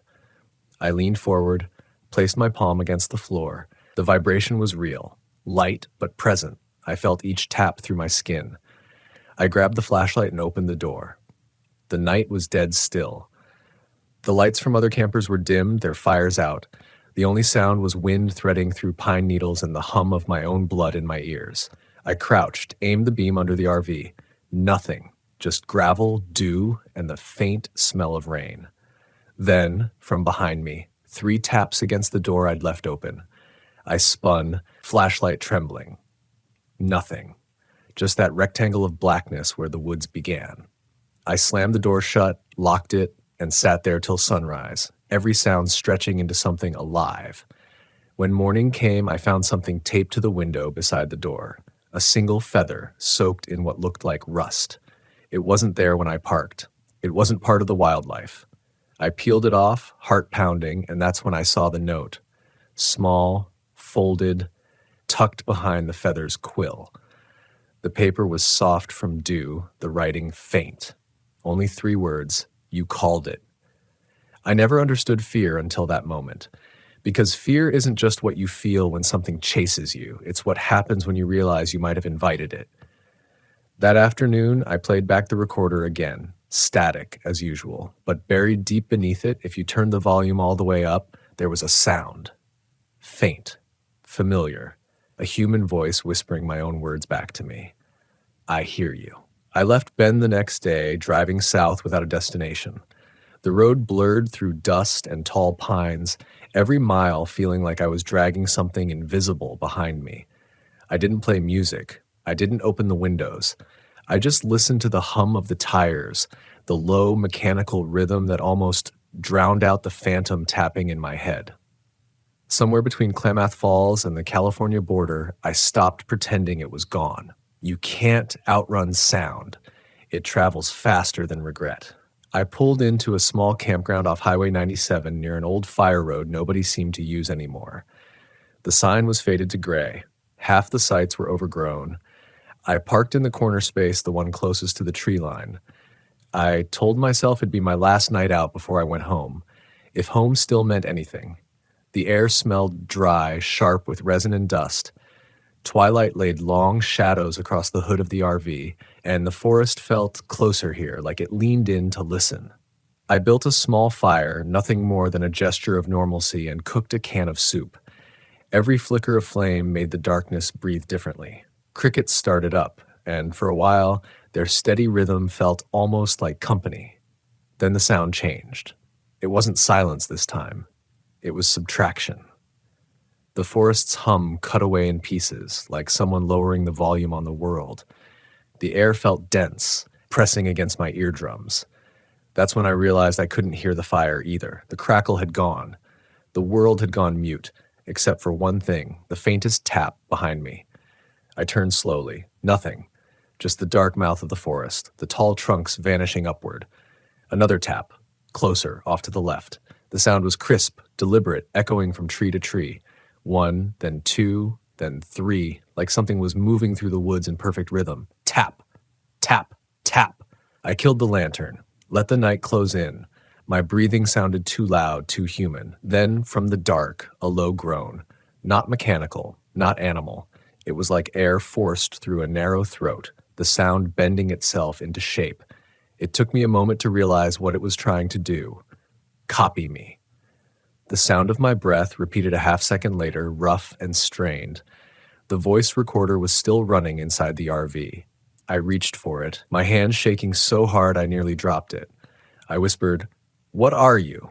And the forest answered with a low creak, followed by the exact same words, broken and wet, spilling from somewhere just beyond sight. What are you? Every instinct told me to run, but fear is strange. It can freeze you with fascination. I found myself walking toward the sound, the flashlight beam jittering over bark and ferns. The tapping continued, circling wider now, like something pacing with me. I reached a clearing where the moonlight fell in strips through the canopy.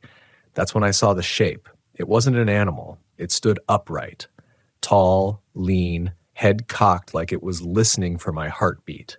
The light brushed its face for half a second, and that was enough. Its skin looked stretched thin, almost translucent, like something wearing the suggestion of a face rather than a real one. Its mouth didn't move when it spoke.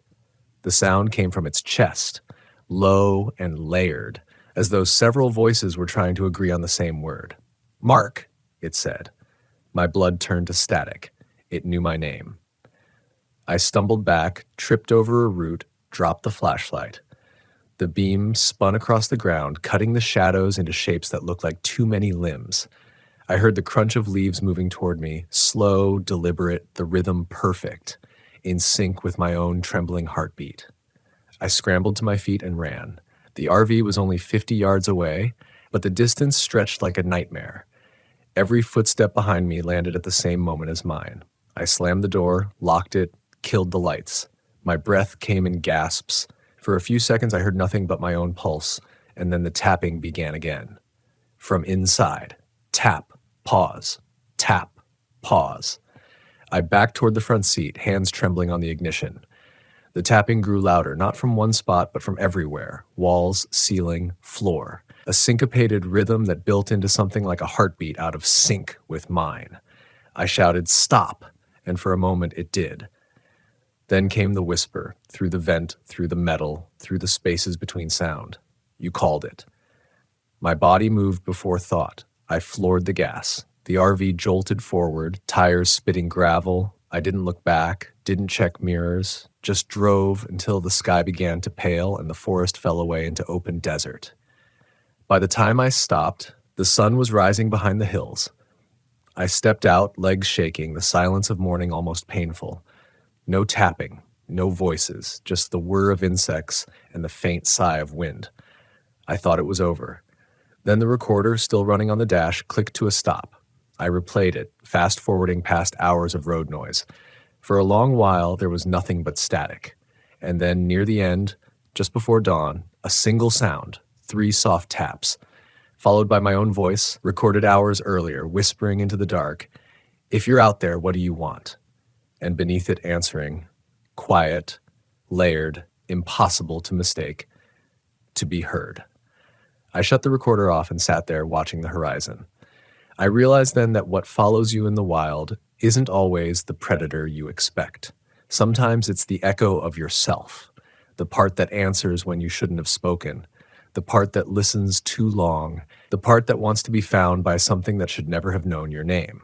That's why I tell people now, when you're camping out there, far from lights, far from roads, and you hear something tap in the dark, don't answer.